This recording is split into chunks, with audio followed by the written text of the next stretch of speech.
next one. So we have Ruthie here.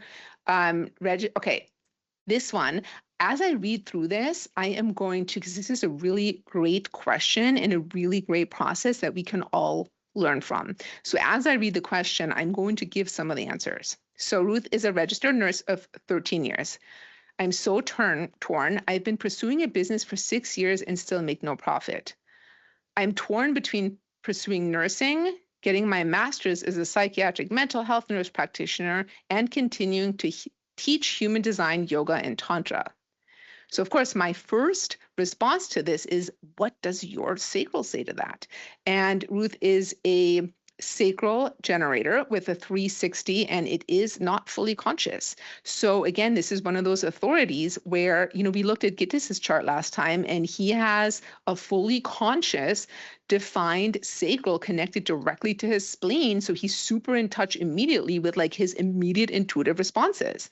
Here we see a partially conscious, but mostly unconscious 360, and get really connecting into your body and understanding like, what does your sacral say yes to and what does it say no to? Because that's going to be the most important part in this decision-making process. And as we read the rest of this, some of the answers are already in there. So what that could look like in my mind, okay, so using the mind to figure out our own life, is travel nursing, which I love. So that's a yes, except for the schedule. I've broken up with the idea of working 12.5-hour shifts 3 days a week. So that's a sacral no. But that is a requirement to travel nurse. So it sounds to me here, and you can correct me if I'm wrong, but it's like, okay, even though there are things that are a sacral yes for you about travel nursing, it's not a full-on yes because the schedule is not going to work for you. You do love the opportunity it brings you. My dream life is to get a camper van.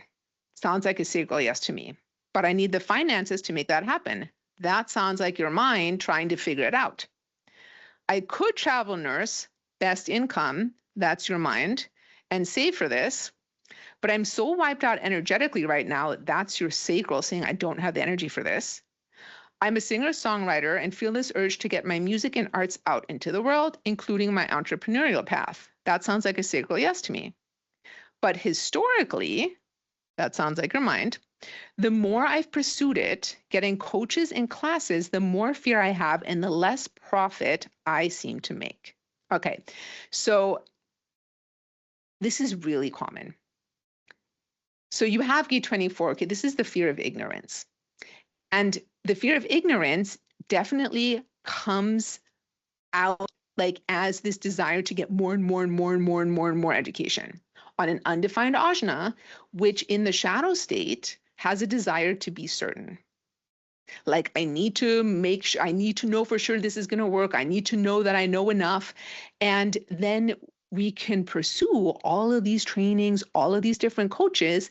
And there's this part of us that feels like, and I've definitely done this more, like I can't even tell you how much money I spent on this. So I know what this is like, where we feel like we need somebody else to like save us or give us some kind of certainty. But then what ends up happening is now we're just feeling less and less certain.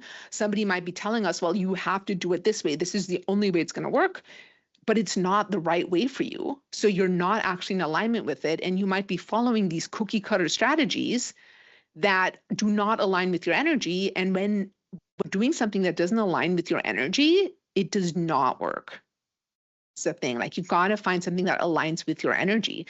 And it's quite possible that you don't need any more coaching or any more classes. You've already done that. You probably know inside you exactly what you need. You probably know more than you give yourself credit for. You also have gate 32, which is the fear of failure.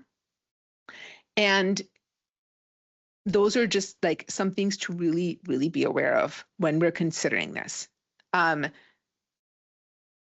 Now, if we go back to your question, on the other hand, the more money I make in nursing, the less focus I have been on my music and entrepreneurial work. So now we're going back to the mind saying, well, you make good money in nursing, so you should maybe do that. But then the thing that actually gives you a sacral yes, which is the music and entrepreneurial work, you no longer have time or energy for, because as a generator, when you're using your energy in degenerative ways, meaning you're saying yes to something that you actually want to say no to, that drains your sacral energy, not that replenishes it, you now don't have the energy to do the work that you actually really love. Then you increase spending because you're using finances to soothe the ache of not living in alignment. So you already know that, like working 12 and a half hour shifts 3 days a week, right? So you got like, this is very, very clear to me that your sacral says absolutely not to 12 and a half hour shifts, even if you like nursing. I'm also seeing that you are saying yes to getting a camper van. And when you really allow yourself to like follow your own inner authority, like really unabashedly, I'm so curious what will happen, because I can imagine that the strangest things happen and out of nowhere you will somehow secure a camper van, and not necessarily in the logical way. Like you don't know how it's going to happen. Like you could inherit one or you could win one. Like there's so many different ways it can happen that don't involve you doing work that does not energize you, that actually drains your energy in the attempt to save up money because your mind is telling you that's the only way you can get a camper van. And then the last thing here is I'll always keep my foot in the door as a nurse, probably for the rest of my life, but only working 1 or 2 8 to 10 hour shifts per week, typically, unless I'm in a season of retreat, hosting, event planning, launching, course creating, book writing, etc. And that to me sounds like a yes. Like if you can work 1 or 2 8 to 10 hour shifts per week, and that is what you have the energy available for, then that sounds amazing.